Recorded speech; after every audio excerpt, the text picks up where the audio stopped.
Cuma kan kita sering digambarkan kalau bertawasul meminta kepada selain Allah. Di situ framing jahatnya. Framing tahu. Kita dibuat gambaran yang tidak sebenarnya. Sehingga orang menghukumi asal bertawasul pasti syirik. Asal bertawasul minta pada selain Allah. Semua sepakat kalau meminta kepada selain Allah itu salah. Kalau beribadah kepada selain Allah salah. Kalau semua pengabdian kepada selain Allah salah. Tawasul tidak beribadah, tidak berdoa, tidak meminta kepada selain Allah. Meminta tetap kepada Allah. Cuma lebih merayu, lebih membana-bana, ya Pak, ya? Lebih memelas dalam meminta. Itu beda berdoa biasa dengan bertawasul. Ada sahabat Abdullah bin Umar, itu sahabat yang dianggap paling ketat melaksanakan sunnah. Dia pesan kepada anaknya, "Nak, kalau aku meninggal, kuburku sudah dikuburkan orang, sudah selesai tanah itu dibentuk seperti kuburan biasa, kau jangan langsung pergi. Tapi bacakan di atas kuburku itu awal surah Al-Baqarah dan akhir surah Al-Baqarah." Kira-kira Al-Baqarah itu Quran atau tidak? Berarti ayat Quran boleh dibacakan sama dengan Yasin boleh dibacakan. Karena ayat Quran dan ayat Quran itu semuanya sama. Jangan sampai nanti Al-Baqarah ayat Quran, Yasin bukan ayat Quran. Itu masalah itu. Kalau ayat Quran surah Al-Baqarah boleh dibacakan, Yasin kenapa tak boleh dibacakan? Jika Yasin tak boleh dibacakan, tinggal ditanya dalilnya apa. Untuk meyakinkan kita bahwa ajaran yang kita lakukan sekarang betul-betul datang dari Allah. Tak datang dari yang lain. Tidak dibuat-buat oleh Nabi. Maknanya kita ini tidak sedang diperbudak oleh Nabi. Kita tidak sedang diatur oleh Nabi. Tapi kita diatur, diperintah, dibuat aturan hidup oleh yang menciptakan kita, oleh yang memberi rezeki kita, oleh yang mengatur segala sesuatu untuk kita, yaitu Allah. Melalui siapa? Melalui Nabi dan Rasul. Kenapa melalui Nabi dan Rasul? Karena mereka dipilih untuk utusan Allah. Kenapa Nabi dan Rasul itu juga manusia? Agar kita bisa berjumpa dengan dia. Sehingga bisa kita lihat bagaimana dia mencontohkan agama. Tak terbayang kalau Nabi itu malaikat. Assalamualaikum warahmatullahi wabarakatuh. Bapak Ibu jamaah dimanapun berada. Ada orang baik mewakafkan tanah 2 hektar di Pekanbaru, tepatnya di daerah Palas. Nah, ini tanah 2 hektar ini kita bangunlah di atasnya asrama 3 lantai 32 kamar. Sekarang santri masih lagi di Nurul Azhar 1. Kita berharap supaya asrama ini selesai bulan Juli tahun ajaran baru 2025, bisalah santri pindah kemari. Dengan santri yang baru nanti bisa belajar nyaman. 3 tahun pertama mereka ngapal Quran, tahun keempatnya mereka baca kitab metode manhaji, tahun kelima prakteknya, tahun 6 life skill. Setelah itu mereka akan bisa membaca kitab, hafal Quran, punya kemampuan belajar. Mereka yang akan melanjutkan tongkat dakwah, tongkat estafet dakwah di Nusantara. Kalau kita bukan penghafal Quran, kita ingin dapat pahala mengalir sampai hari kiamat, mari kita support, kirimkan 2-3 sak semen, batu bata, kerikil. Hadiahkan pahalanya untuk almarhumah ibu, almarhum ayah kita dapat. Rezeki kita berkah, anak-anak kita soleh-solihah, keluarga kita sakinah, mawaddah, warahmah, dan pahalanya pun mengalir untuk mereka. Kalau kita tak mampu menyelesaikan bangunan ini semua, jangan putus asa, kita bersama-sama insya Allah kita bisa. Mari kita salurkan donasi melalui Bank Syariah Indonesia. Nomornya 147, 6-nya 7 kali. 6666666. Bank Riau Kepri Syariah 82011, 6-nya 5 kali. 66666. Atas nama Yayasan Tabung Wakaf Umat. Jangan lupa kode transfernya 0101. Di akhir nominal transfer, misalnya 100.000, 1000001. Konfirmasi transfernya ke WA. WA-nya 0852 8024 6060. Jangan lupa telepon hubungi 0852 6541 6060. Kalau ke Pekanbaru, jumpa Ustaz Somad, datang kemari. Silaturahim, tengok tanah ini. Mudah-mudahan berkah. Ma'akal tafa'afnaita, makanan, duit yang dibelikan ke makanan busuk. Wa malabis tafa'ablaita, dibelikan ke pakaian lapuk.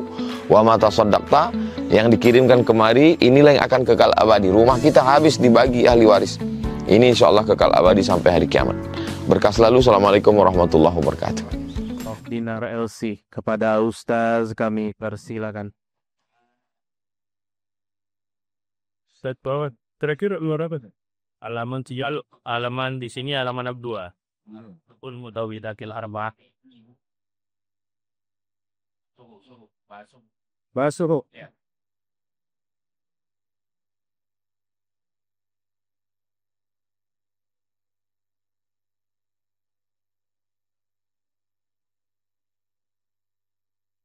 Suhu samawiyah. Ya. Assalamualaikum warahmatullahi wabarakatuh. Bismillahirrahmanirrahim. Alhamdulillahirabbil alamin. Allahumma salli ala sayyidina Muhammadin. Alhamdulillah, kita bersyukur pada Allah Subhanahu wa taala, para ustaz dan ustazah, para sahabat bagian dakwah. Subuh pagi ini kita berjumpa kembali dalam kajian rutin ke dakwah pinggir kota Pekanbaru, dan tadi bersama Ustaz Hanafi, sekarang bersama saya mengkaji Aqidah Ahlus Sunnah wal Jamaah, kitab Jala'ul Afham Syarah Aqidatil Awam. InsyaAllah kita usahakan tamat kitab ini dan kita lanjutkan setiap bulan insyaAllah. Salawat dan salam pada Rasulullah sallallahu alaihi wasallam. Semoga kita semua patut untuk nanti bersama Nabi Muhammad sallallahu alaihi wasallam. Amin ya rabbal alamin. Baik, sebelum saya mulai kajian, saya ingin sedikit membahas ada satu isu yang sering dipermasalahkan kepada kita oleh kawan-kawan kita yang Wahabi, yaitu isu tawassul. Saya ingin masuk dari doa setelah azan. Apa doa setelah azan? Allahumma da'wati tam wassalatil. Oke. Cukup sampai situ aja dulu.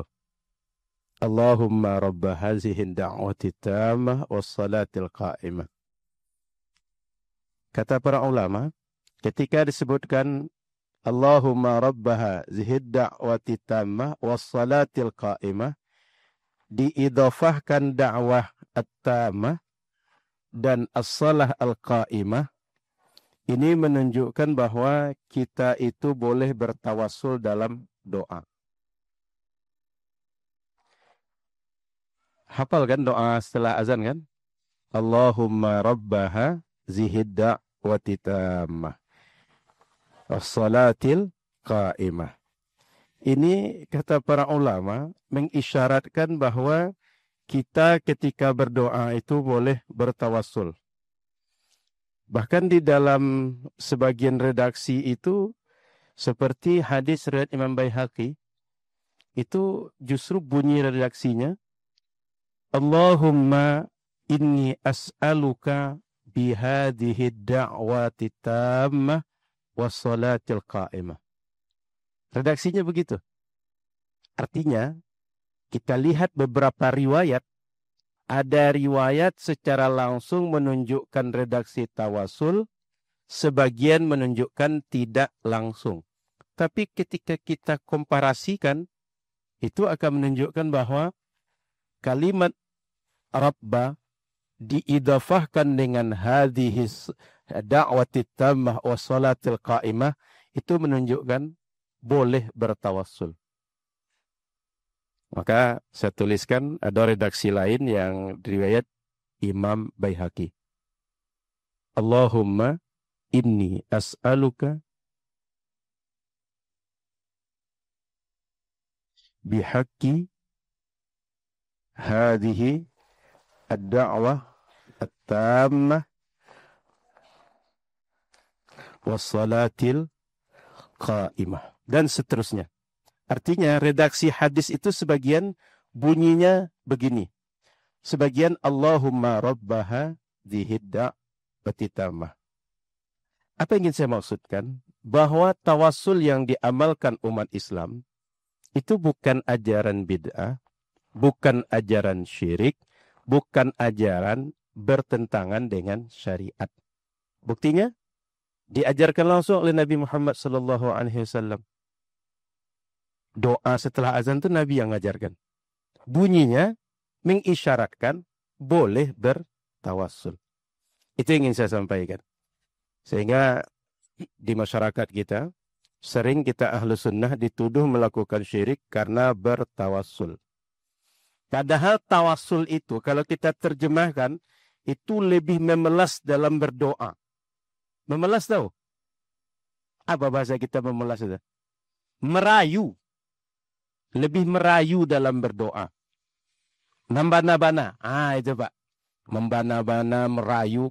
Tawassul itu begitu arti sesungguhnya. Sehingga ketika saya meminta, anggap saya meminta ke Ustaz Hanafi. Secara logika, kalau saya minta buku, Ustaz, saya minta bukunya 1. Kata Ustaz Hanafi, saya tengok ya. Kalau ada saya kasih, kalau tak saya kasih. Yang kedua, saya sampaikan begini, Ustaz, mintalah bukunya 1, Ustaz. Saya itu senang betul dengan pengarangnya, Ustaz. Saya itu favorit betul pengarang itu bagi saya, Ustaz. Sehingga pengen saya mempunyai buku itu, Ustaz. Rasa pengen punya bini kalau punya buku itu, Ustaz. Jadi dirayu dengan menyebut embel-embel faktor yang menyebabkan kita perlu dengan buku itu. Nah, tawassul itu begitu. Sehingga orang ketika berdoa, dia menyebutkan bahwa, ya Allah, dengan sebab doa, dengan sebab panggilan yang sempurna ini, panggilan azan, dan sholat yang ditegakkan ini, yang keduanya ada amalan yang engkau suka, aku pun suka amalan ini ya Allah, tolonglah kabulkan doa-doaku ya Allah. Begitu tawassul itu sebenarnya ketika berdoa. Maka orang bertawassul, dia tak meminta kecuali kepada Allah. Tapi dia lebih memelas dibanding berdoa biasa. Cuma kan kita sering digambarkan kalau bertawassul meminta kepada selain Allah. Di situ framing jahatnya. Framing tahu. Kita dibuat gambaran yang tidak sebenarnya. Sehingga orang menghukumi asal bertawassul pasti syirik. Asal bertawassul minta pada selain Allah. Semua sepakat kalau meminta kepada selain Allah itu salah. Kalau beribadah kepada selain Allah salah. Kalau semua pengabdian kepada selain Allah salah. Tawassul tidak beribadah, tidak berdoa, tidak meminta kepada selain Allah. Meminta tetap kepada Allah. Cuma lebih merayu, lebih membana-bana, ya Pak, ya? Lebih memelas dalam meminta. Itu beda berdoa biasa dengan bertawassul. Paham bedanya? Makanya sering kita kalau ngajukan proposal misalnya Pak Gubernur, tolonglah kami. Kami ini biasa pengajian dengan Ustaz Alnof. Ustaz Alnof kan dekat dengan Pak Gubernur. Tolonglah kabulkan doa proposal kami. Itu namanya bertawassul. Tawassulnya apa? Menyebutkan kedekatan orang yang dekat dengan kita dengan yang kita maksud. Itu tawassul itu. Paham gambaran tawassul ini? Karena di kita sering tawassul itu tak paham apa. Sehingga ketika dituduh orang, tak bisa menjawab. Kenapa? Kita tak paham apa yang sedang dituduhkan orang. Baik, saya cukupkan di situ sebagai pembuka saja. Karena isu ini adalah isu yang sering diulang-ulang dan sering kita disebutkan sebagai pelaku syirik, pelaku bid'ah gara-gara itu. Lanjut. Di halaman 67 di buku saya, judulnya As-Suhufus Samawiyah. Jumpa? As-Suhuf As-Samawiyah. Suhuf Samawiyah ini maksudnya adalah lembaran-lembaran wahyu kepada para nabi yang Allah berikan. Sebelumnya kita mengkaji kitab-kitab, ada Al-Quran, ada Injil, ada Zabur, ada Taurat. Kenapa dibahas dalam akidah ada Alkitab, kemudian ada Suhuf? Untuk meyakinkan kita bahwa ajaran yang kita lakukan sekarang betul-betul datang dari Allah. Tak datang dari yang lain. Tidak dibuat-buat oleh Nabi. Maknanya kita ini tidak sedang diperbudak oleh Nabi. Kita tidak sedang diatur oleh Nabi. Tapi kita diatur, diperintah, dibuat aturan hidup oleh yang menciptakan kita, oleh yang memberi rezeki kita, oleh yang mengatur segala sesuatu untuk kita, yaitu Allah. Melalui siapa? Melalui Nabi dan Rasul. Kenapa melalui Nabi dan Rasul? Karena mereka dipilih untuk utusan Allah. Dipilih perantara antara Allah dengan hamba, para Nabi dan Rasul. Kenapa Nabi dan Rasul itu juga manusia? Agar kita bisa berjumpa dengan dia. Sehingga bisa kita lihat bagaimana dia mencontohkan agama. Tak terbayang kalau Nabi itu malaikat. Kalau Nabi itu jin. Ini sebanyak ustaz-ustazah ni ada yang pernah nengok jin? Kalau ada yang pernah nengok jin, jangan-jangan jin itu pula takut dengan para ustaz-ustazah ni. Ini ustaznya bukan ustaz kaleng-kaleng, ini pinggir kota ni kata dia. Jadi kita menengok jinnya susah. Apalagi menengok malaikat. Maka sengaja Allah jadikan Nabi dan Rasul itu adalah min anfusikum. Sama macam kita. Supaya kita bisa menjadikan dia contoh.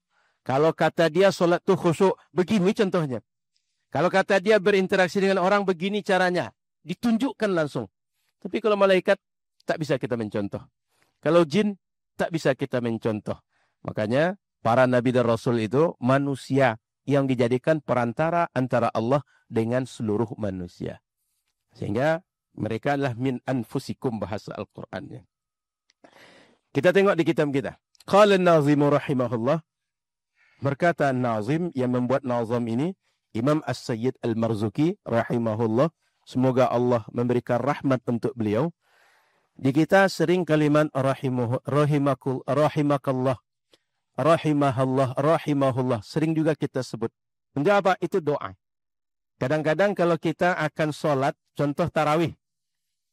As-salatu tarawih jami'ata rahimakumullah. Sering dengar itu? Itu rahimakumullah itu kalimat doa saja.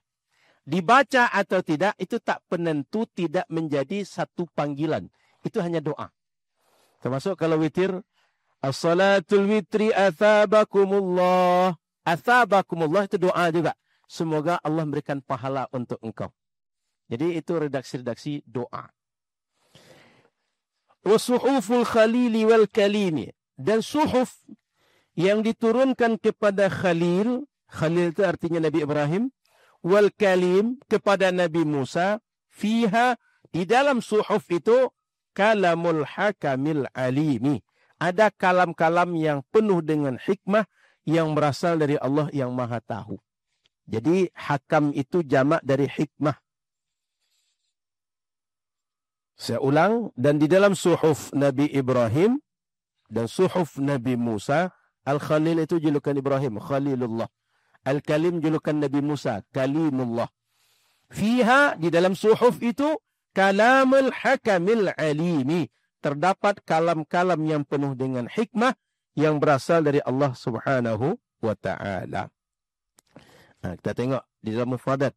Suhuf jamak dari sahifah. Sahifah bahasa kita lembaran. Al-Khalil Sayyidina Ibrahim alaihi salam. Khalil itu maksudnya Nabi Ibrahim alaihi salam. Al-Kalim Sayyiduna Musa alaihi salam. Nabi Musa maksudnya. Al-Hakam bi fathi wasatihi. Difathahkan di tengahnya. Mana yang tengah? Huruf kaf. Al-Hakim. Makna hakam itu hakim. Yang menjadi penguasa. Alladhi la maradda liqada'i. Yang tak bisa ditolak qada'i. Semua ketentuannya. Wala mu'aqqiba li hukmihi. Tak ada yang bisa menganulir hukum dia. Kalau hukum kita bisa dianulir. Bahkan kalau kita maju ke pengadilan, bisa banding. Dari tingkat pengadilan negeri, terus ke atas sampai ujungnya di MA. Ada kasasi. Tapi hukum Allah tak ada yang bisa menganulir. Kenapa? Dia raja dari semua raja. Dia yang menghakimi semua hakim. Nah, jadi ini maksud daripada dua bait tadi.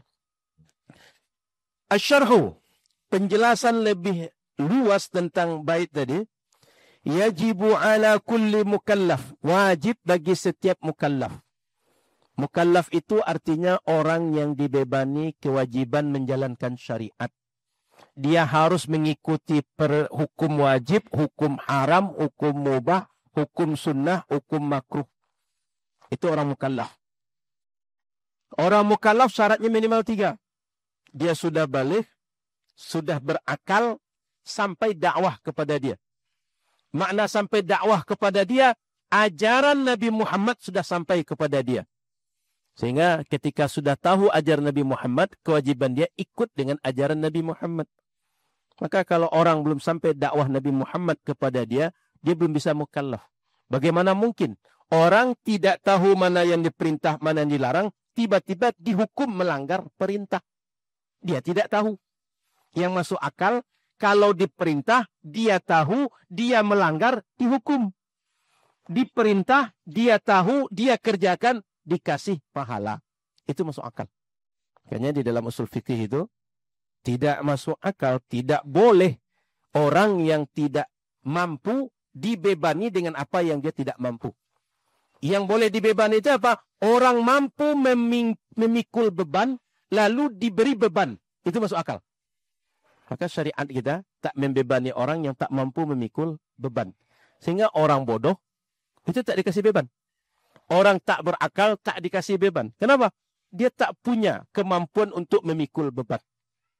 Maka orang lupa, orang terpaksa tak dikasih beban. Kenapa? Tak sanggup orang yang lupa, orang terpaksa.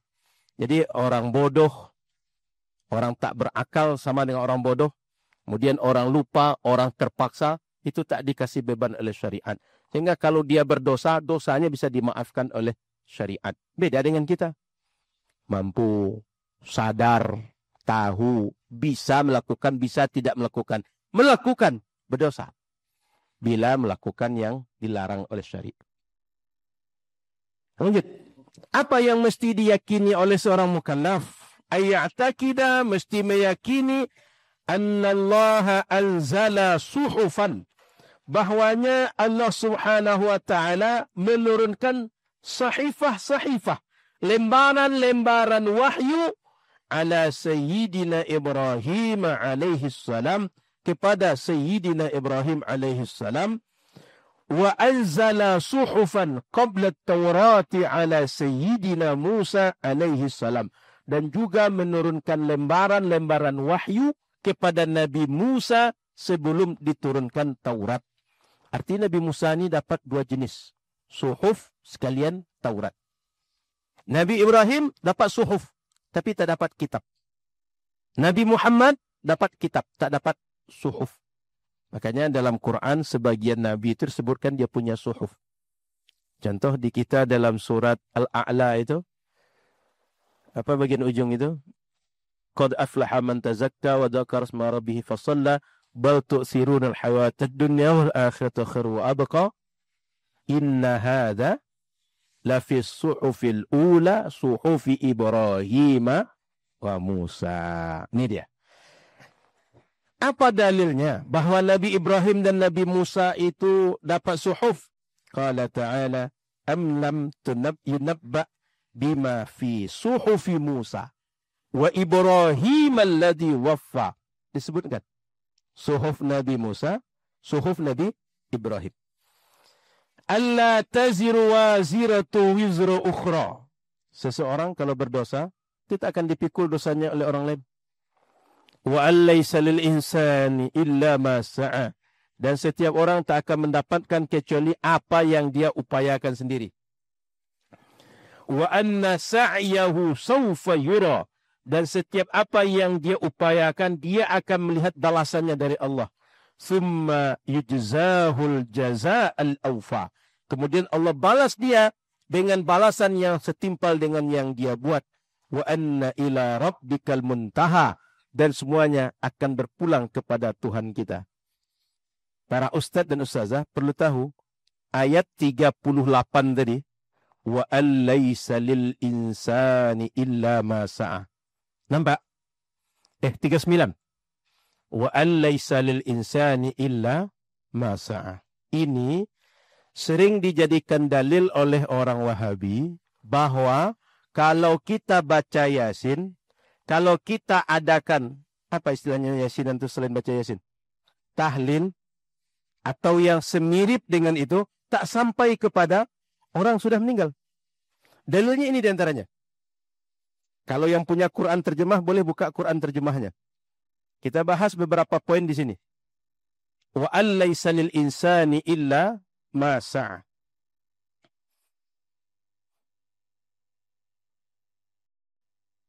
Jadi, kata orang Salafi, tak sampai amaliyah orang hidup untuk orang sudah meninggal. Jadi percuma Bapak Ibu buat yasinan.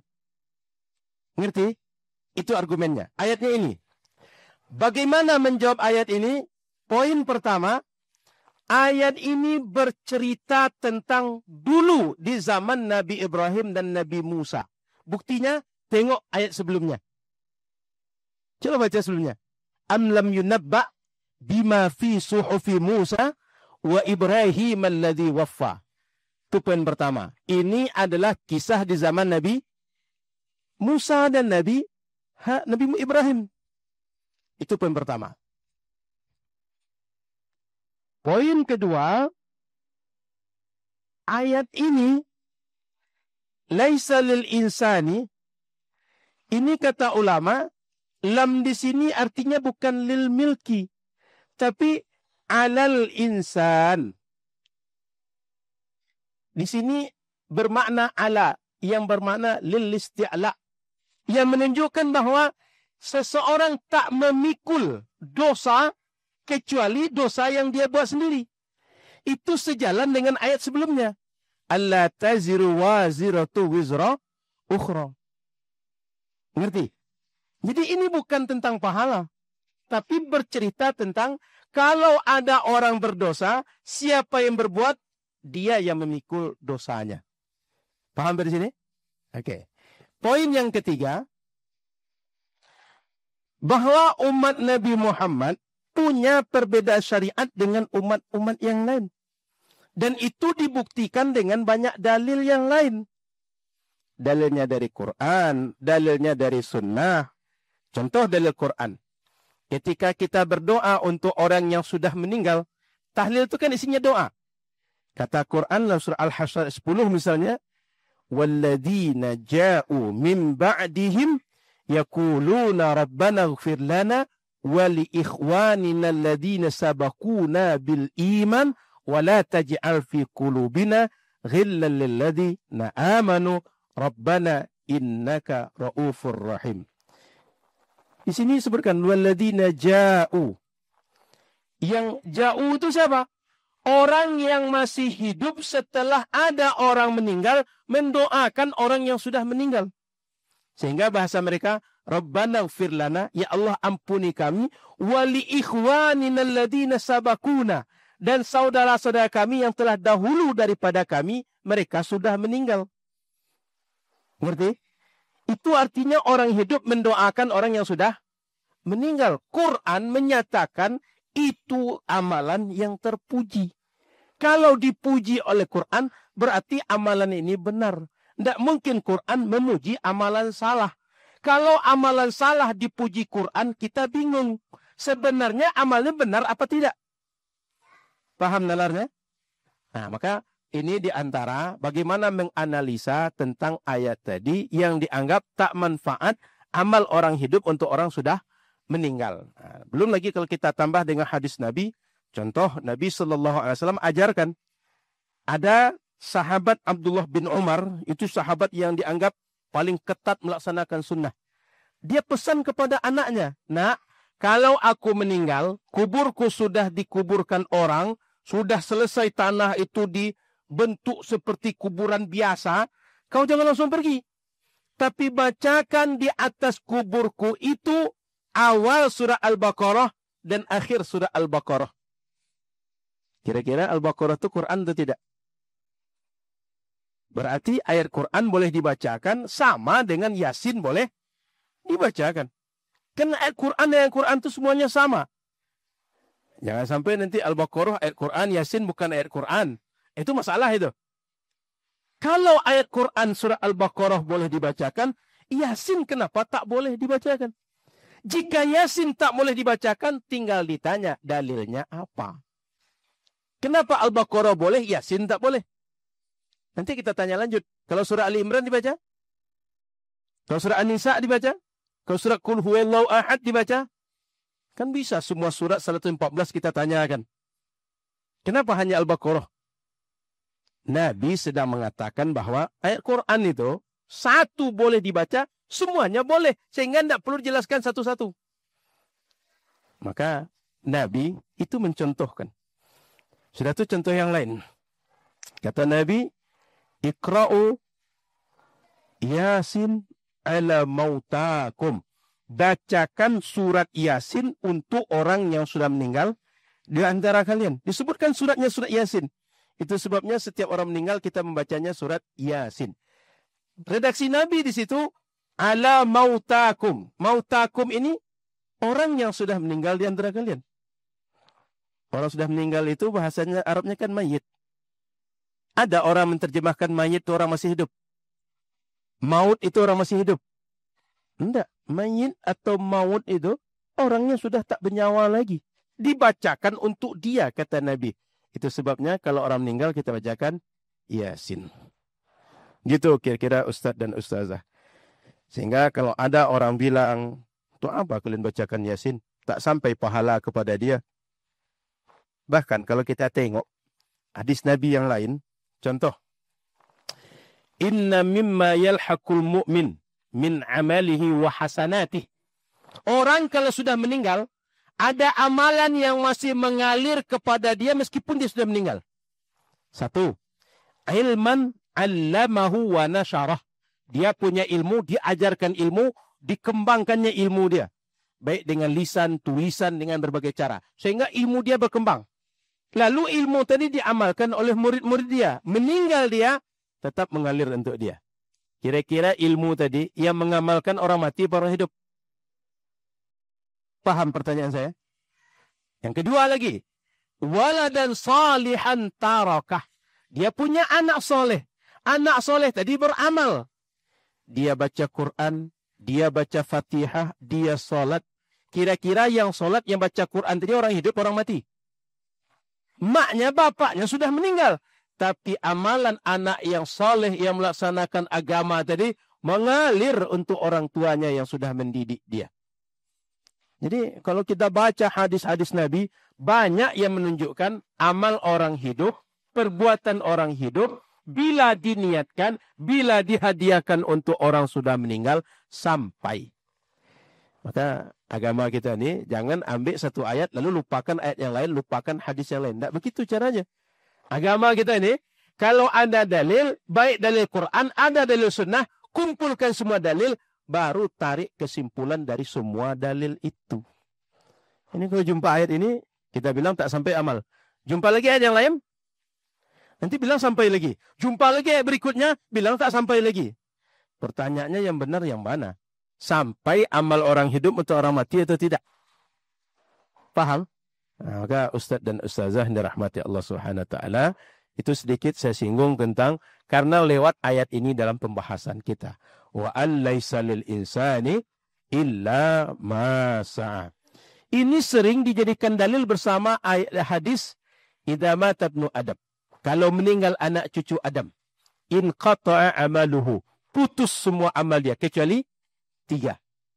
Padahal yang 3 itu kalau kita analisa lebih lanjut, menunjukkan amal orang hidup bermanfaat untuk orang mati. Contoh yang pertama. Sedekah jariah. Betul? Yang 3 kan sedekah jariah.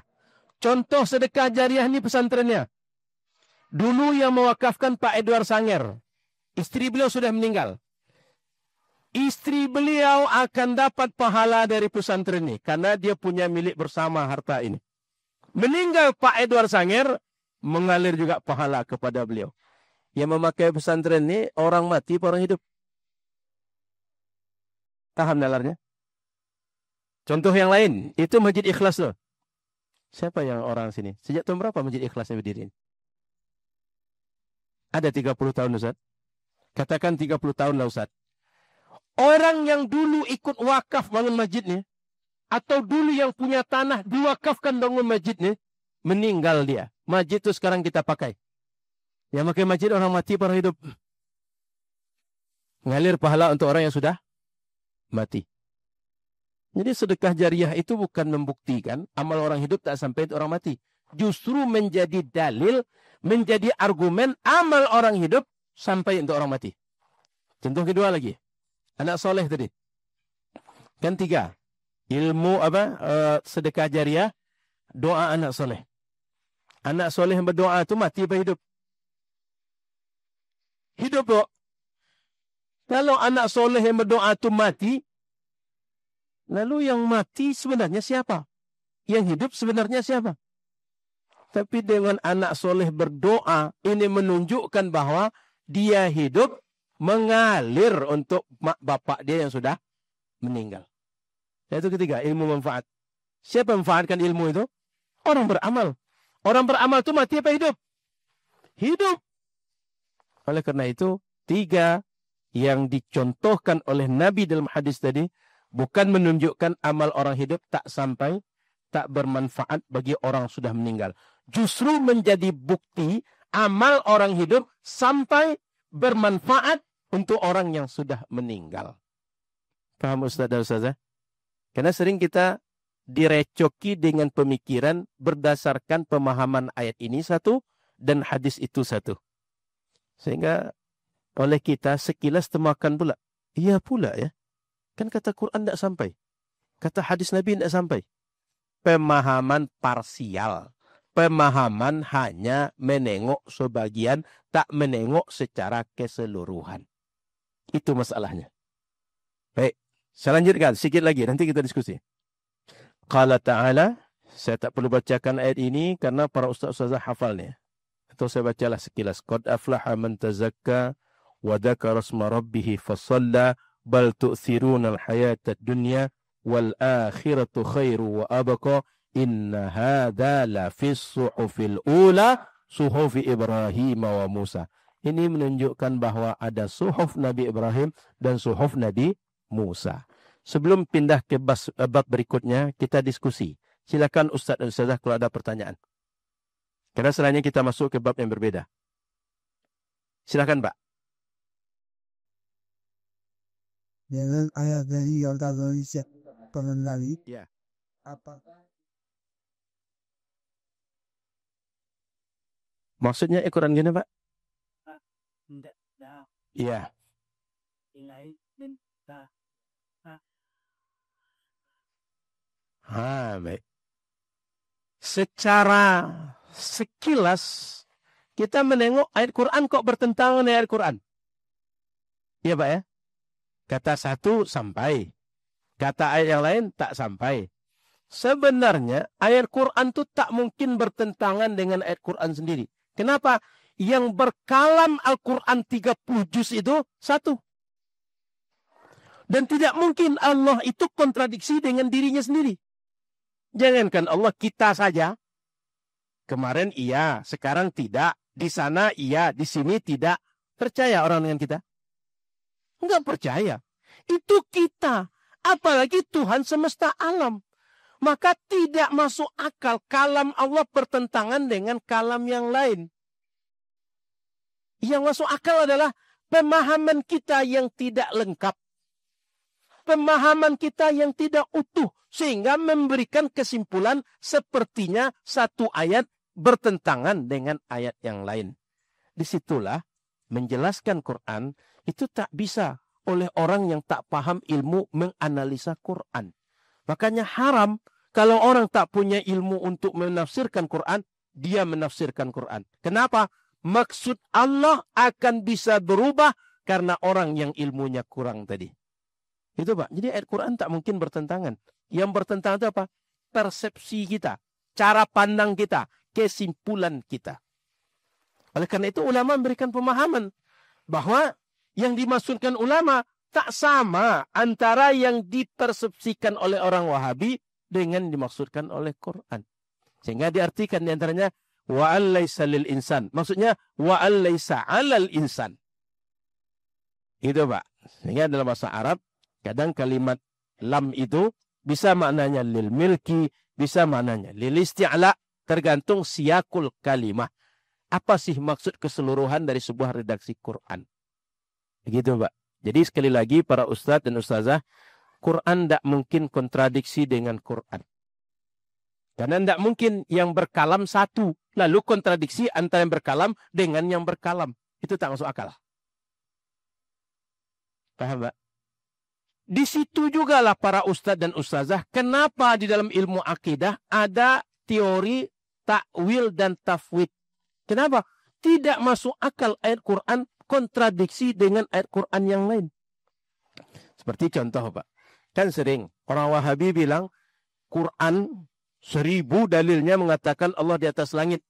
Allah di atas aras. Kan kita tinggal tanya. Di atas langit itu kan posisi.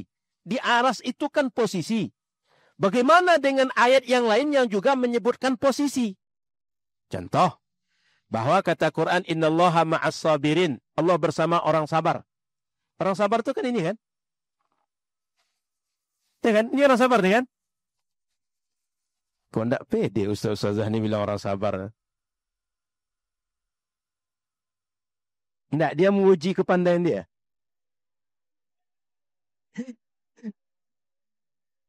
Ustaz-ustazah orang sabar atau bukan? Iya kan? Sehingga ketika sebut innallaha ma'as sabirin, Allah bersama orang-orang sabar. Siapa orang itu? Manusia. Di mana manusia itu? Ini dia di bumi ini. Betul? Sehingga ketika kita sebut Allah bersama orang sabar itu bisa di Palasmi, bisa di kota Pekanbaru sana, bisa di Panam sana, bisa di Makkah, bisa di Eropa, bisa di mana-mana. Pertanyaannya Allah bersama orang sabar yang mana satu? Ngerti nalarnya? Ada lagi, ketika Nabi sedang melaksanakan hijrah, lalu singgah di Gua Thur. Apa kata Nabi kepada Abu Bakar? La tahzan innallaha ma'ana. Bersama kita, kata Nabi. Itu kan posisi kalau bersama kita itu.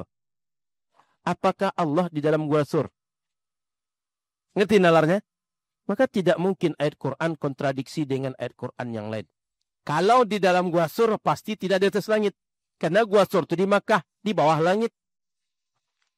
Paham nalarnya nih? Oleh karena itu ayat Quran dia tak mungkin kontradiksi satu dengan yang lain. Disitulah baru ditemukan ada namanya ayat Quran muhkamat, ada mutasyabihat. Mutasyabihat itu yang maknanya samar bagi kita. Tak tahu kita makna yang definitif yang dimaksudkan Quran itu apa. Begitu Ustaz.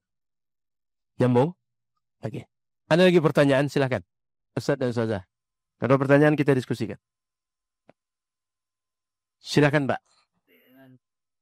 Tapi memang tak asli kalau lihat di penontonnya yang baru ini, ya banyak yang maaf dari preman atau baik mengamalkan dan ajaran ya buat tadi. Kadang kalau menyalahkan kepada orang ini, tempat yang sangat muncul dia dalam tertarik maju taruh ini.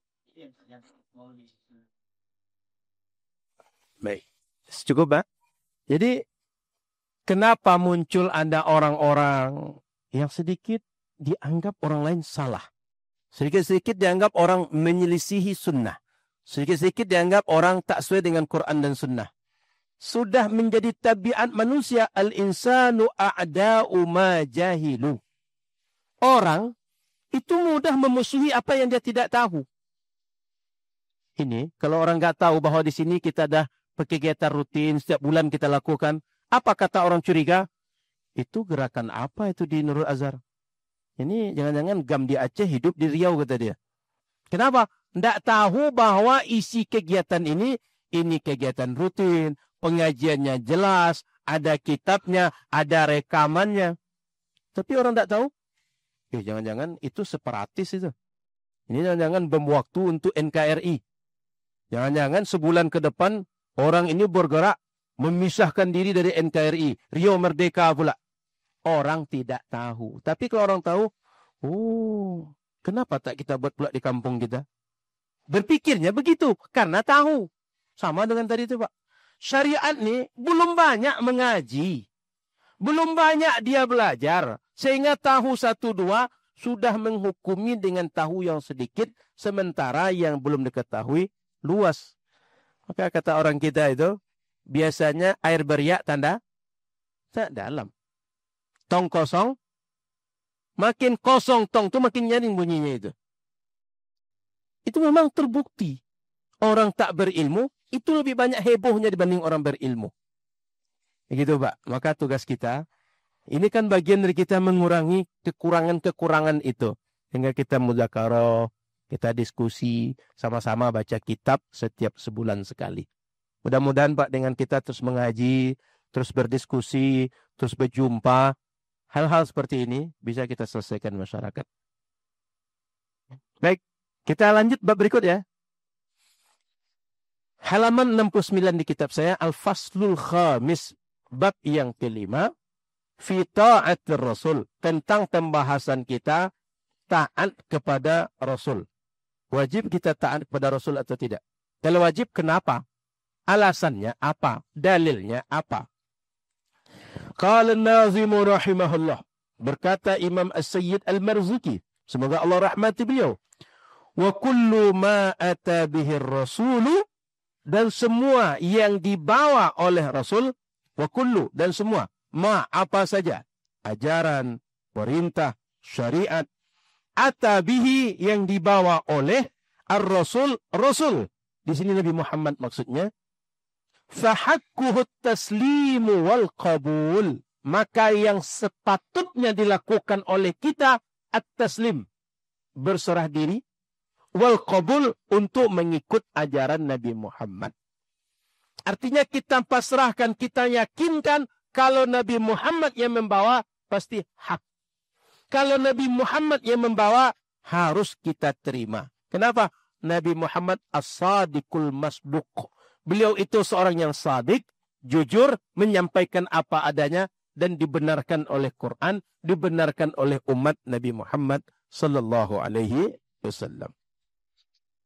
Al-mufradat, makna mufradat dari bait yang kita baca. At-taslim, makna at-taslim al-iqraru bisihhatihi. Kita meyakini kesahihannya, kesahihan ajaran Nabi Muhammad. Wat-tafwidul mutlak, dan kita pasrahkan sepenuhnya bahwa ajaran Nabi Muhammad, yakin kita kebenarannya. Sehingga kalau sudah Nabi Muhammad mengajarkan, kita terima. Kalau sudah Nabi Muhammad yang mengajarkan, kita ambil semua ajaran itu. Siap. Sudah terulang jauh. Siap. Jadi, rupanya sekarang sudah faslu sadis, sampainya pada yang ke-7 Al-Mizan. Al-Mizan. Ya. Siap. Tak apa-apa lah. Siap. Saya baca sedikit, nanti kita loncat. Siap. Saya baca ini agak cepat sedikit Ustaz, nanti masuk ke sana. Asy-syarhu. Syarah dari bait ini. Minal wajibi, di antara yang diwajibkan bagi setiap mukallaf, idza balaghahu ma ata bihi Rasul, bila sampai kepada dia ajaran-ajaran Rasul, ayyantahiya ilaihi wa ya'mala bihi. Dia mencukupkan dengan yang diajarkan Rasul. Maksudnya itu, kalau sudah Rasul mengajarkan, dah, terima, amalkan. Wa ya'mala bihi, dan beramal dengan ajaran Rasul. Ayyantahiya ilaihi itu berakhir dengannya. Maksudnya, tak perlu lagi cari-cari yang lain. Apa sih mesti kita buat? Tidak perlu tanya ini itu segala macam. Kalau sudah Rasul, berarti ini yang mesti kita buat. Dan kita amalkan. Wa alaihi taslimu wal qabul. Dan dengan ajaran Rasul itu, kita terima, kita pasrahkan, kita buat. Li'annahul masdarul thani ba'da kalamillahi ta'ala. Karena ucapan Rasul, perbuatan Rasul, persetujuan Rasul, semua yang bersumber dari Rasul, sumber kedua dalam beragama setelah kalam Allah. Makanya kalau sudah dari Rasul, kita amalkan. Dari Rasul, kita yakini. Para ustaz dan ustazah, kalau ustaz-ustazah jeli membaca syair tadi itu, wa kullu ma ata bihi rasul fahaqquhu taslim wal qabul. Ini menunjukkan kepada kita, Ahlus Sunnah mengajarkan kepada umatnya, semua yang kita buat itu mengikut Rasul. Dan itu sudah diajarkan dari kitab-kitab dasar. Sehingga kalau ada yang mengatakan bahwa Ahlus Sunnah melakukan amal menyimpang dari ajaran Rasul, itu fitnah. Ini bukti kitab kita. Kata kitab kita yang paling dasar ini, bagi pemula belajar kitab ini, wa kullu ma ata bihir rasul fahaqquhu taslimu wal qabul. Mengajarkan kepada kita, yang kita ambil, yang kita buat itu ajaran Rasul, bukan ajaran selain ajaran Rasul. Jadi kita sudah didoktrin dari awal, kalau beragama mesti ikut Rasul. Tak boleh selain Rasul yang diikut. Ustaz, bagaimana kita mengikut ulama, Ustaz? Ulama itu adalah orang yang membantu kita menjelaskan maksud Allah, maksud Rasul. Sehingga ketika kita ikut ulama, bukan berarti kita mengikut yang berseberangan dengan Rasul. Tapi justru mengikut orang yang membantu kita memahamkan maksud Allah dan maksud Rasul. Justru ngikut ulama itulah sesungguhnya kita ikut Allah dan Rasul. Kenapa? Karena yang paham maksud Allah dan Rasul orang yang paham. Ketika kita ikut dia, kita mengikut mana sesungguhnya maksud Allah, mana maksud Rasul. Sehingga ketika dibandingkan, ini para ustazah ini pandai masak semua. Katakanlah ada yang pandai masak, ada yang baru belajar masak. Yang satu chef tahu, tukang masak. Yang satu tukang masak ahli sedunia. Dia masak. Kita kasih bumbu, dia masak. Yang satu baru belajar memegang pisau. Bukan belajar masak nih, baru belajar memegang pisau baru. Merebus air, dia belum pandai dia. Yang satu chef internasional. Kira-kira setelah hasil masakan keduanya ini disuguhkan ke kita, ustazah lebih memilih masakan yang mana? Paham maksud saya? Begitu juga dengan menjelaskan agama. Yang satu orang alim, ilmunya luas tak bertepi. Yang satu belajar ngajinya baru kemarin pandai. Baru tahu alif dengan waw itu baru kemarin. Bahwa alif tak sama dengan waw. Tiba-tiba dia pula lebih alim daripada ulama yang ilmunya luas tak bertepi itu. Paham nalarnya? Maka ustaz dan ustazah, kita diajarkan oleh agama kita mengikut Rasul. Cuma maksud Allah dan Rasul yang paling paham itu para ulama yang ilmunya mencakup untuk memahami maksud Allah dan Rasul. Kita tak punya ilmu itu. Maka sesungguhnya kita mengikut ulama itu bukan untuk mencari tandingan, mengikut Allah atau selain Allah, mengikut Rasul atau selain Rasul. Bukan. Kita sedang ingin mengikut Allah dan Rasul, cuma karena tidak tahu Allah ingin apa, Rasul ingin apa, kita mengikut orang yang tahu maksud Allah dan Rasul, yaitu para ulama. Apa dalilnya kita mesti mengikut Rasul? Banyak ayat Quran. Satu, wa ma atakumur rasul fakhuduhu. Yang dibawa Rasul itu fakhuduhu, ambil oleh kalian, pegang oleh kalian. Ayat yang kedua, ya ayyuhalladzina amanu atiiullaha wa atiiur, taatlah Rasul. Itu dalilnya. Yang ketiga, qul in kuntum tuhibbunallaha fattabi'uni yuhibbukumullah. Kalau kalian cinta kepada Allah, fattabi'uni, ikuti aku, kata Rasul. Masih banyak ayat yang lain. Saya lanjut kepada hadis, idza amartukum bi amrin fa'tu minhu mastata'tum. Kalau aku perintah kalian dengan satu perintah, fa'tu minhu, buatlah perintah itu. Hu itu kembali kepada amar, mastata'tum, yang kalian mampu untuk melakukannya. Wa ma nahaitukum anhu fajtanibuhu, yang aku larang kalian lakukan, fajtanibuhu, jauhilah yang aku larang itu. Taraktu fikum syai'aini Aku tinggalkan pada kalian dua hal, lan tadillu ba'dahuma. Kalian tak akan sesat kalau kalian mengikuti keduanya. Kitab Allahi wa sunnati. Kitab Allah dan sunnahku. Sunnah Nabi Muhammad.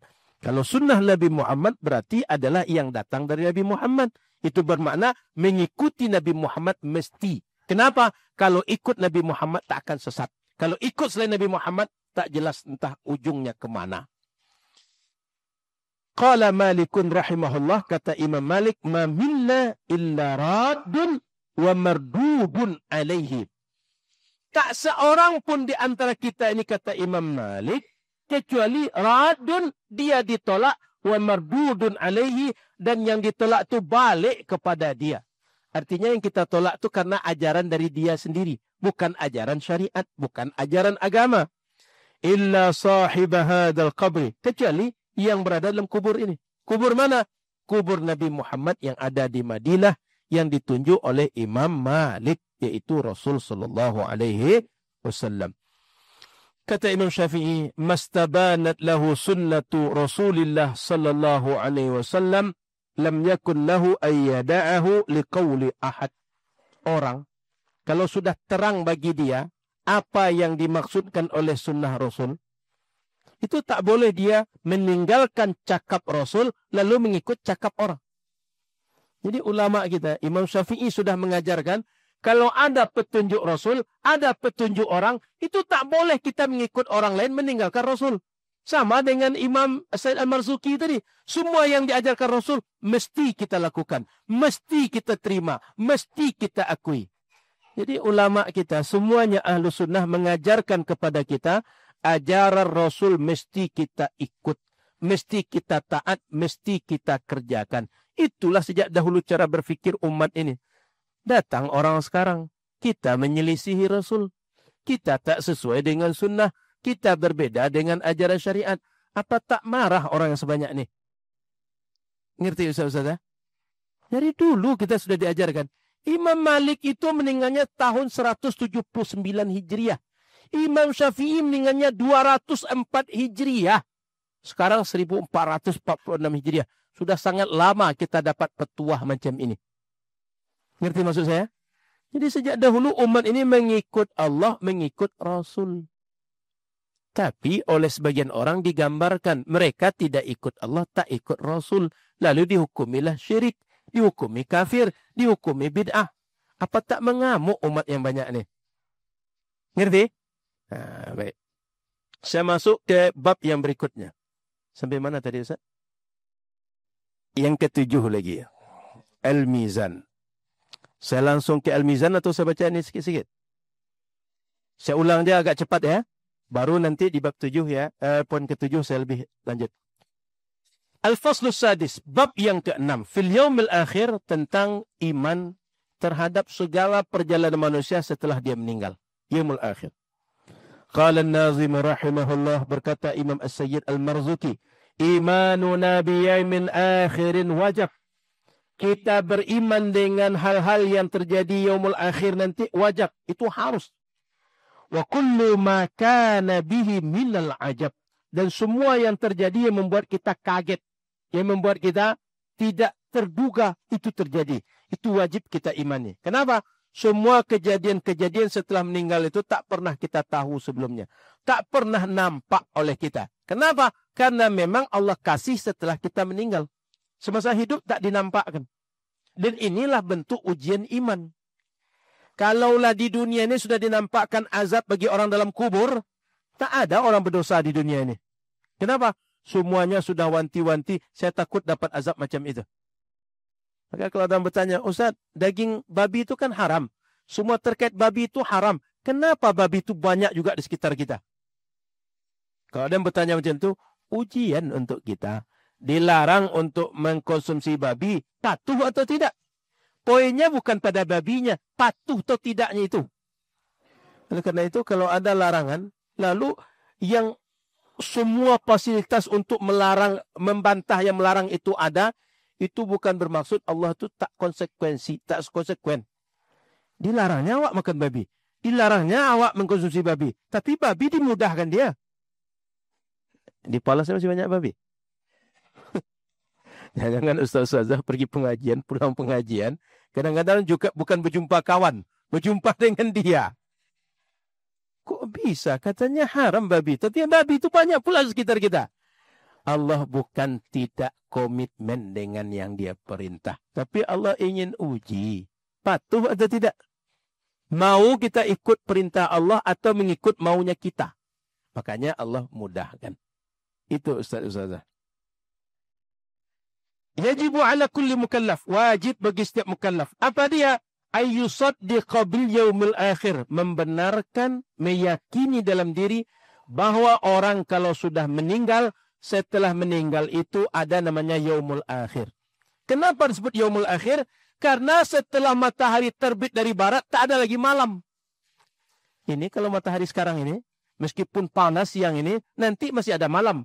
Tak panas lagi malam. Besok ada lagi hari yang baru. Maka hari ini bukan hari terakhir.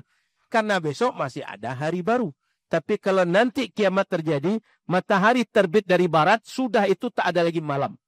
Maka disebut dengan hari akhir. Sebab setelah itu tak ada lagi hari berikutnya. Kalau masih ada hari berikut, tidak hari akhir itu. Maka disebut hari kiamat dengan hari akhir. Dalilnya apa? Kata Allah, walakinnal birra man amana billahi wal yaumil akhir. Orang beriman itu iman kepada Allah, iman dengan hari akhir. Wa bimashtamala alaihi, dan semua yang terkait, yang tercakup kepada kejadian pada yaumul akhir. Wa min dzalika ma yali, di antara kejadian yang termasuk dengan yaumul akhir itu adalah pertama al-barzakh. Pernah dengar istilah barzakh? Nah, kan kita sering nyebut alam barzakh. Wa huwa ma bainal mauti wa yaumil ba'thi wan nusyur. Barzakh itu apa, Ustaz? Wa huwa, yang dimaksud dengan barzakh itulah ma baina, waktu, keadaan, bainal maut, antara setelah mati, wa yaumil ba'thi, dan hari saat manusia dibangkitkan nanti, wan nusyur, dan mereka dikumpulkan. Jadi barzakh itu ketika orang sudah mati, sejak setelah mati sampai nanti terjadi berbangkit, itu barzakh namanya. Maka dia tidak kasat mata. Dia tidak nampak oleh kita. Semalam saya mengaji di Duri. Ada orang bertanya, Ustadz, boleh nggak kita nonton? Ada film. Film itu ada orang datang ke dukun. Lalu nanti dukun itu dijadikannya ada orang ketiga. Orang ketiga itu nanti pingsan. Lalu masuk roh. Roh itu kata dia, itu roh bapak dia yang sudah mati. Sehingga kita bisa bercakap dengan orang itu. Bapak setelah mati senang atau tidak? Bapak setelah mati diazab atau tidak? Terbayang nih maksud saya? Jadi ada orang datang ke dukun. Dukun nanti dipingsankannya orang satu.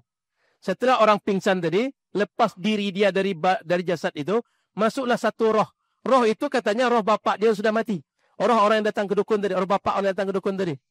Sehingga anaknya ingin bertanya, Pak, setelah bapak mati, bapak senang atau tidak? Dijawablah oleh yang tadi pingsan tadi, yang dianggap sebagai penjelmaan atau tempat tubuh dari bapaknya yang sudah mati. Roh bapak sudah mati. Lalu orang tadi akan menjawab, bapak senang nak, bapak tidak senang nak. Kalau ustadz ustazah berada di posisi itu, yakin tidak dengan jawaban orang itu? Kenapa tak yakin?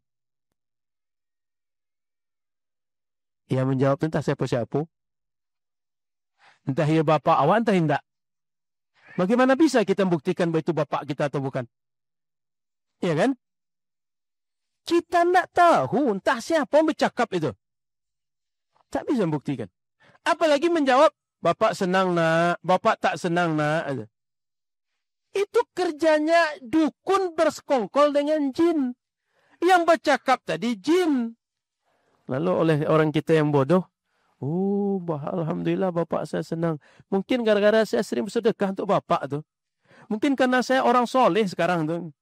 Oh, makin pede pula lah kawan. Ujung-ujungnya, oh saya ni orang hebat, orang baik, orang dicintai Allah. Buktinya bapak saya senang gara-gara saya. Jadi Ustaz-Ustazah, berbagai kejadian alam barzakh itu tak tahu kecuali Allah. Yang gaib-gaib itu tak tahu manusia. Bagaimana mungkin yang tidak tahu kita menceritakan yang tidak tahu? Yang masuk akal kita bisa menceritakan yang kita tahu. Orang bertanya, betul di Palace ada pesantren Nurul Azhar? Bisa kita cerita. Kenapa? Ustadz Ustazah sudah berada di sini. Bisa menceritakan.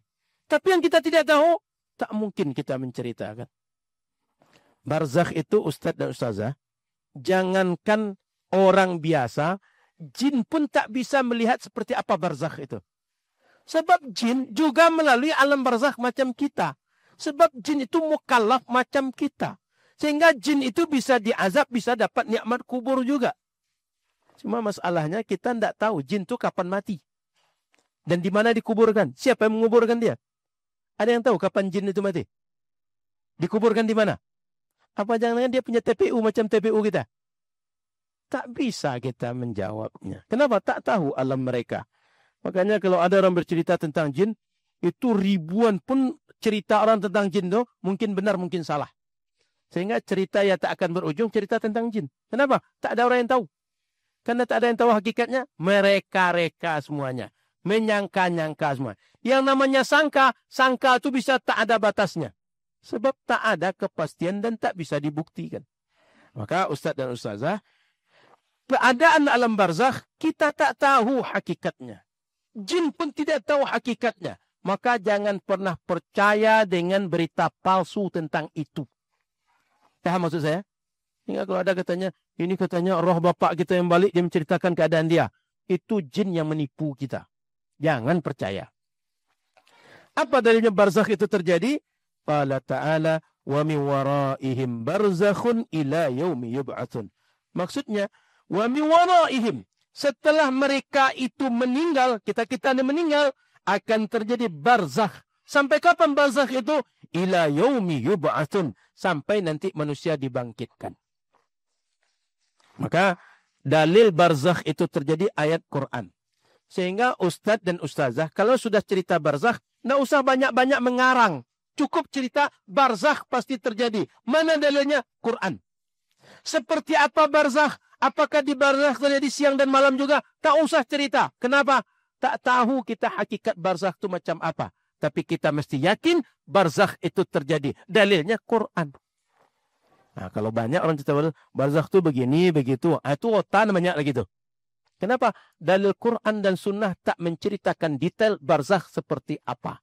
Tapi Quran dan hadis Nabi menceritakan barzakh pasti terjadi. Maka kita wajib beriman dengan barzakh, tapi detailnya tak boleh kita buat-buat. Paham maksudnya? Maka hal-hal tentang gaib tak bisa kita bercerita banyak kecuali berdasarkan informasi yang gaib, yang tahu gaib juga. Maka kalau tak ada hadis, tak ada ayat Quran, tak usah banyak cakap tentang hal yang gaib. Kenapa? Manusia tak tahu hakikat yang gaib. Kalau kita tahu, berdasarkan berita. Siapa yang ngasih berita? Yang tahu yang gaib. Kalau yang tak tahu yang gaib bercerita, maka ceritanya banyak otak. Paham dalamnya? Lanjut, yang kedua. Su'alul qabri wa na'imih. Soal pertanyaan malaikat di dalam kubur dan nikmat kubur li ahli ta'ah bagi orang yang taat, wa adzabihi li ahli maksiat, dan azabnya bagi orang yang di dunia berbuat maksiat. Apakah ada pertanyaan malaikat di kubur dan nikmat dan azab kubur? Ada. Dalilnya mana? Ayat Quran. Wa mimma yadullu ala adzabil qabri, di antara ayat yang menyatakan bahwa ada adab kubur li ahli ma'siyah kepada orang yang di dunia berbuat maksiat. Qauluhu ta'ala, ayat Quran yang mengatakan an-naru yu'raduna 'alaiha ghuduwan wa 'ashiyya. Neraka atau panasnya neraka itu sudah disuguhkan kepada mereka pagi dan sore. Kepada siapa? Orang yang sudah mati. Di mana? Di alam barzakh dia. Wa yawma taqumus sa'ah, dan nanti ketika kiamat terjadi, adkhilu ala fir'auna asyaddal adab. Masukkanlah Fir'aun dan keluarganya kepada neraka, dan mereka merasakan azab yang sangat pedih. Jadi Quran menceritakan alam barzakh terjadi. Dan orang di alam barzakh itu pagi dan sore merasakan panasnya api neraka. Waqad waradat ahaditsu katsirah, dan banyak hadis yang bercerita tentang alam barzakh bi anna an-nabiyya ista'adha min adabil qabri. Nabi berlindung dari adab kubur. Maka doa Nabi itu mengajarkan pada kita, berlindunglah dari adab kubur. Berlindunglah daripada azab setelah kita mati nanti. Berdasarkan hadis Nabi, maka kita yakin kejadian barzakh itu pasti terjadi. Karena tak mungkin Nabi berlindung dari sesuatu itu tak terjadi. Oke. Yang ketiga, al-ba'tsu minal qubur. Kita mesti yakin nanti manusia dibangkitkan dari kuburnya. Kapan? Setelah terjadi kiamat. Dalilnya Quran. Summa innakum yawmal qiyamati tub'atsun. Kemudian kalian nanti pada hari kiamat tub'atsun. Pasti Allah bangkitkan. Surat Al-Mu'minun ayat 16. Ayat yang lain, Allahu yabda'ul khalqa thumma yu'iduh. Dulu Allah yang memulai penciptaan manusia, dan kalau manusia sudah mati, yu'iduh. Dibalikkan lagi manusia itu seperti ciptaan awal. Summa ilaihi turja'un. Dan kepada Allah kembali manusia yang sudah dihidupkan, lalu dimatikan, lalu dibangkitkan oleh Allah subhanahu wa ta'ala. Surah Ar-Rum ayat 11. Kemudian kata Allah, ma khalqukum wa la ba'thukum illa kanafsin wahidah. Tidaklah penciptaan kalian, tidaklah kalian dibangkitkan oleh Allah kecuali seperti Allah menghidupkan satu nyawa saja. Maknanya ada orang diciptakan Allah, lalu dimatikan, lalu dihidupkan kembali.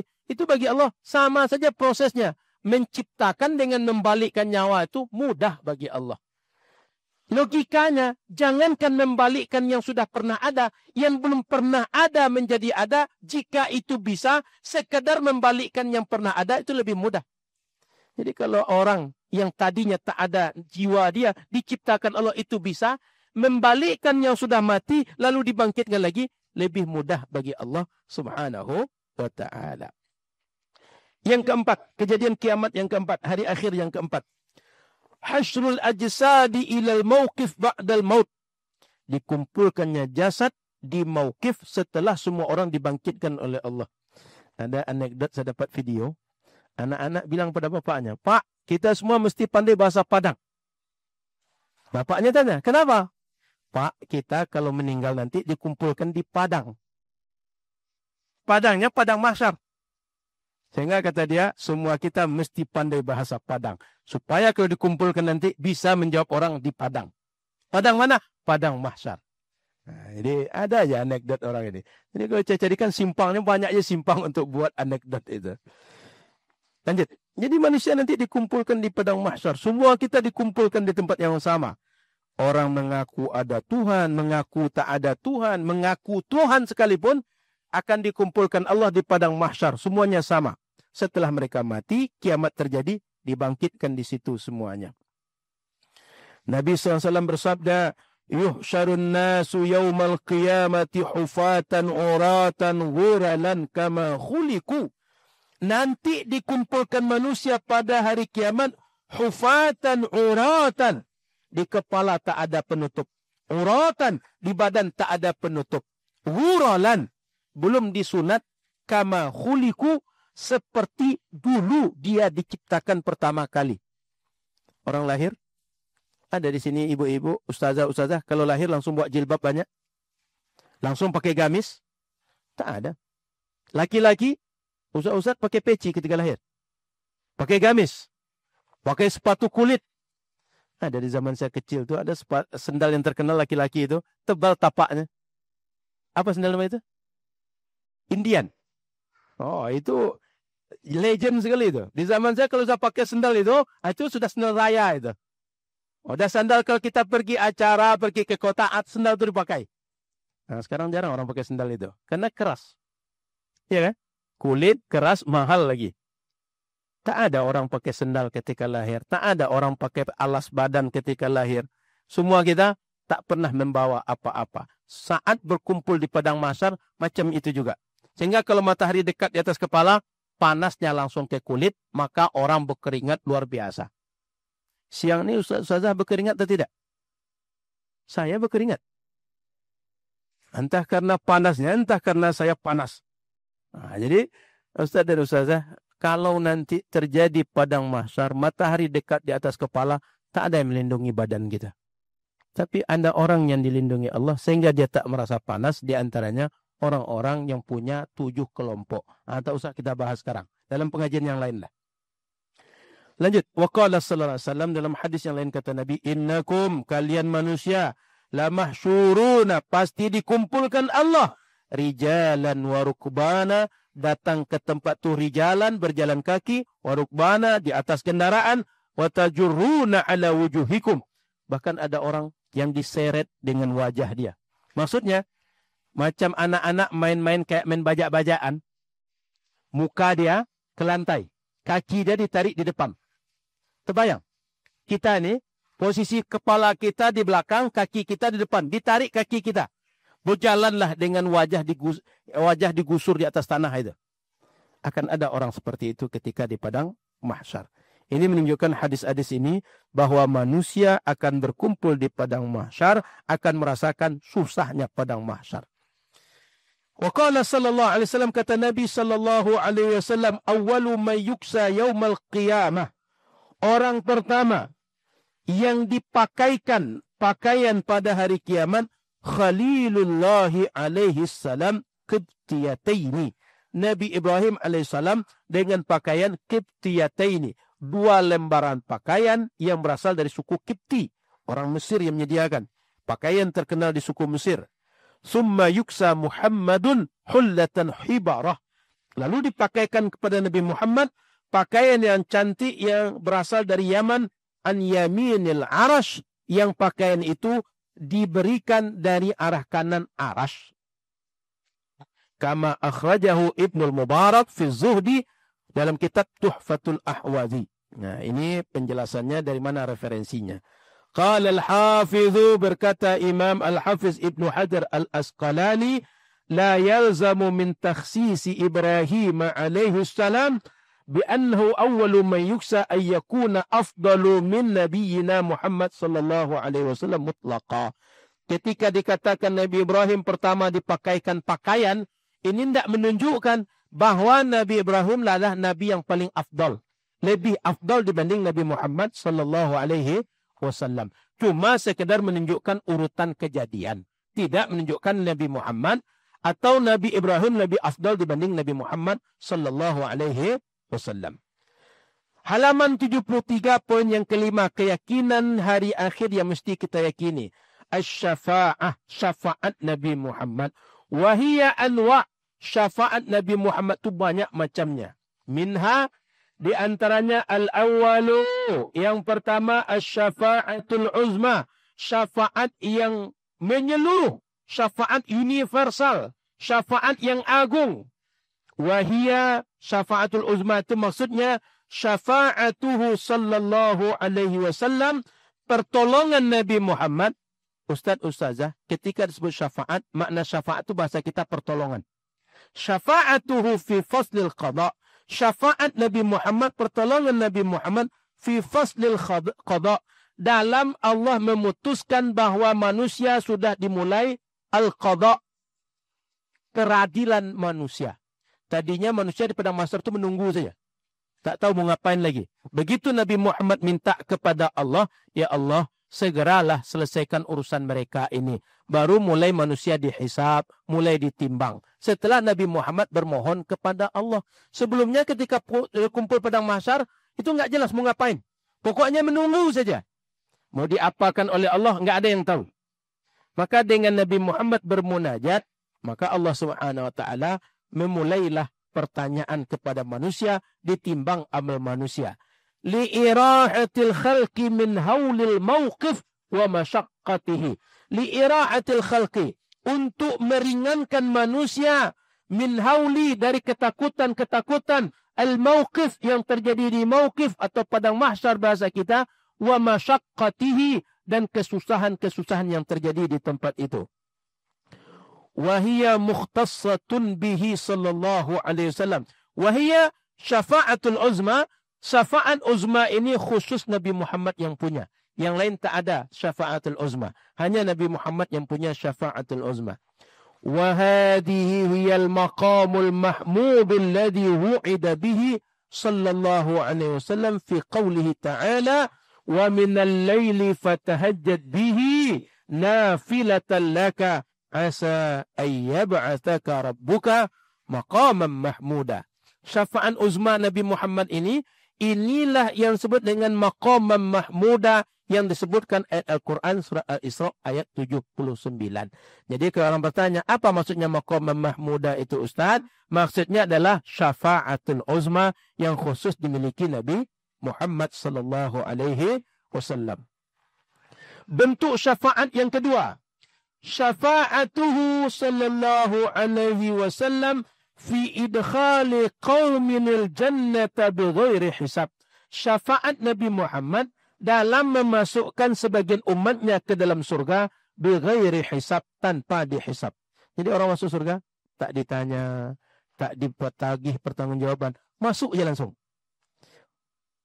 Kata Imam Nawawi, wahia mukhtassatun bihi sallallahu alaihi wasallam. Nikmat ini juga adalah khusus syafaat milik Nabi Muhammad. Yang lain tak punya syafaat ini. Nabi Muhammad saja yang punya.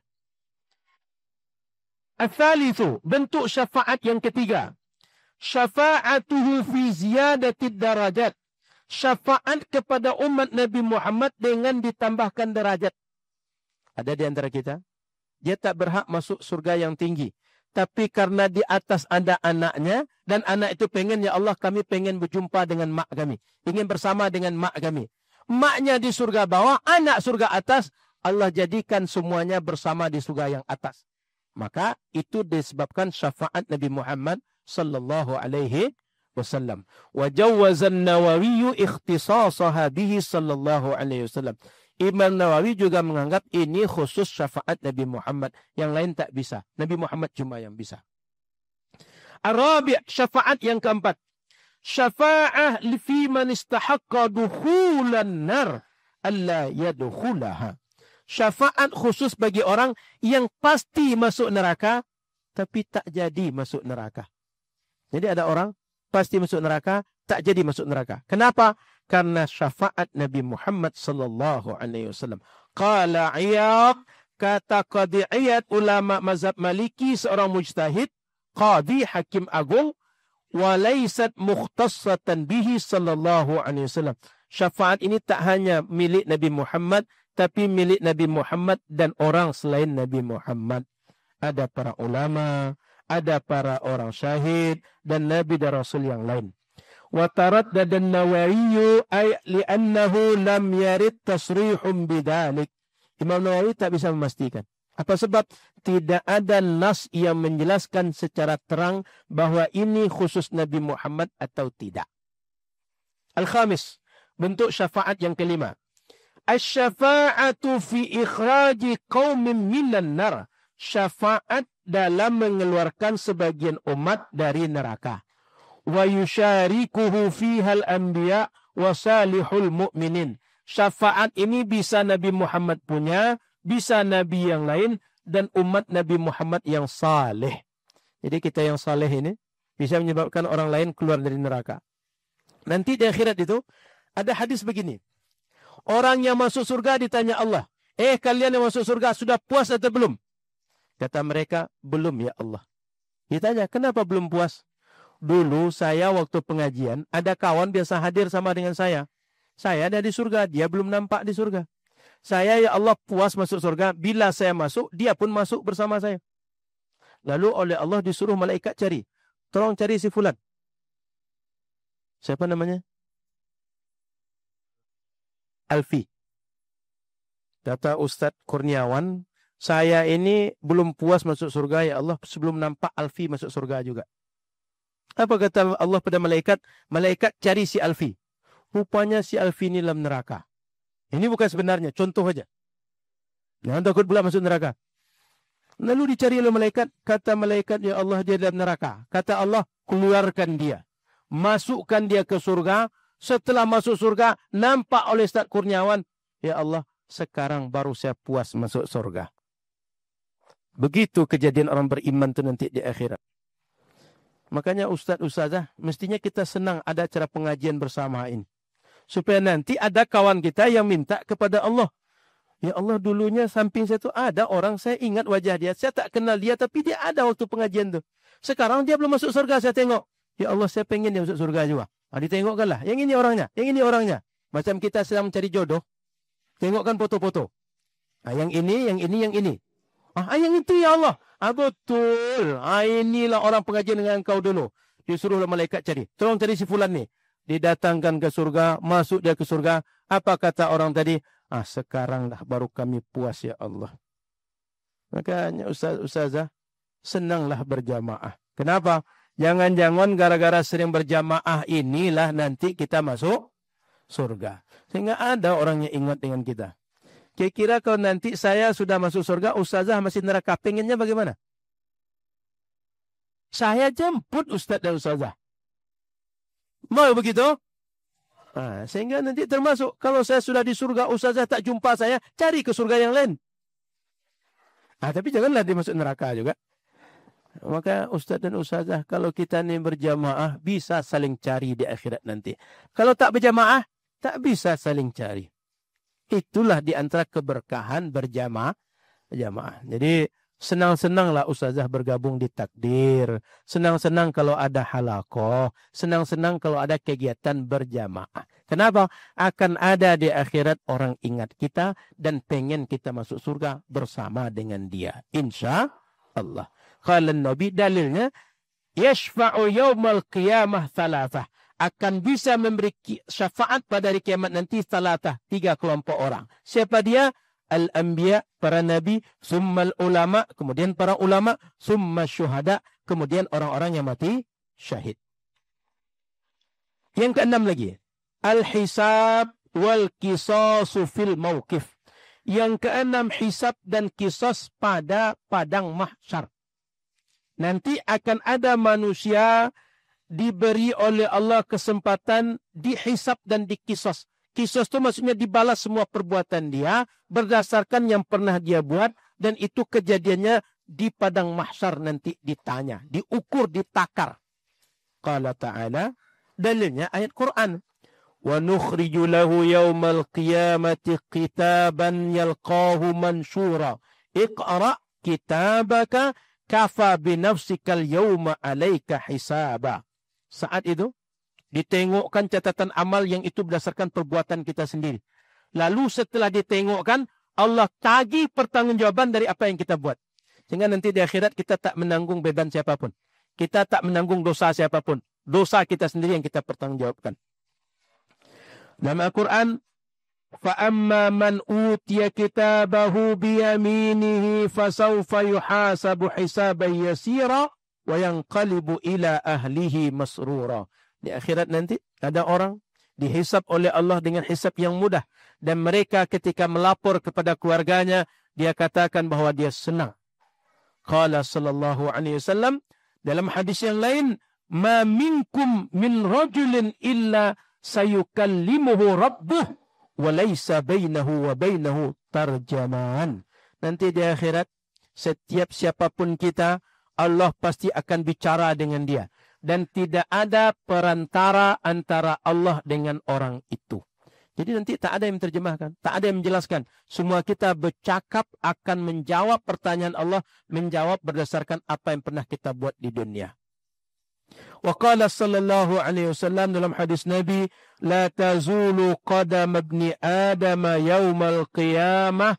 Tak akan bergeser kedua kaki anak cucu Adam pada hari kiamat min indi rabbih, sebelum dari sisi Allah saat ditanya oleh Allah, hatta yus'ala an khamsin, sampai dia selesai menjawab 5 pertanyaan.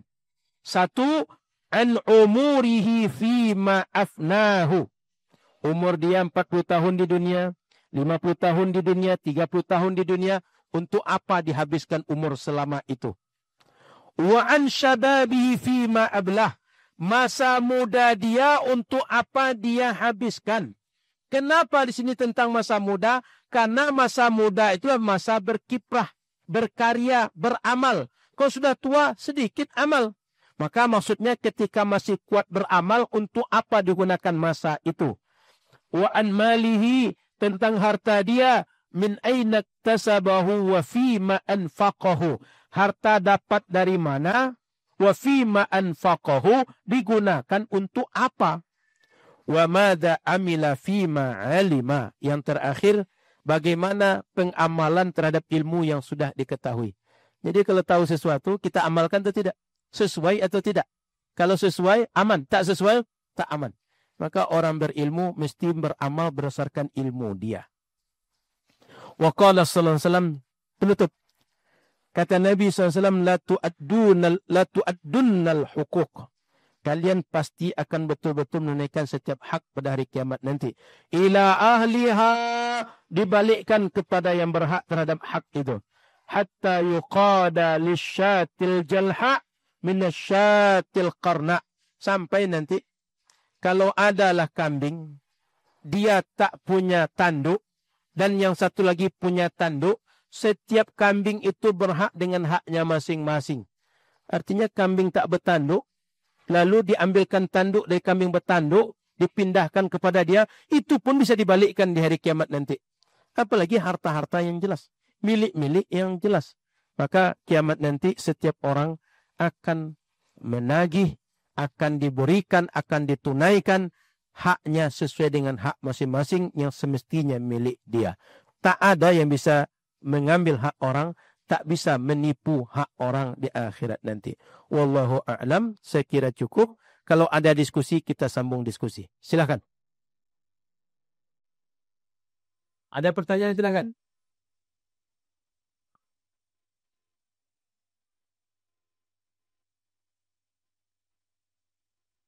Cukup? Silakan Ustaz. Muamalah. Kemudian terakhir kita bermuamalah dan salam-salaman.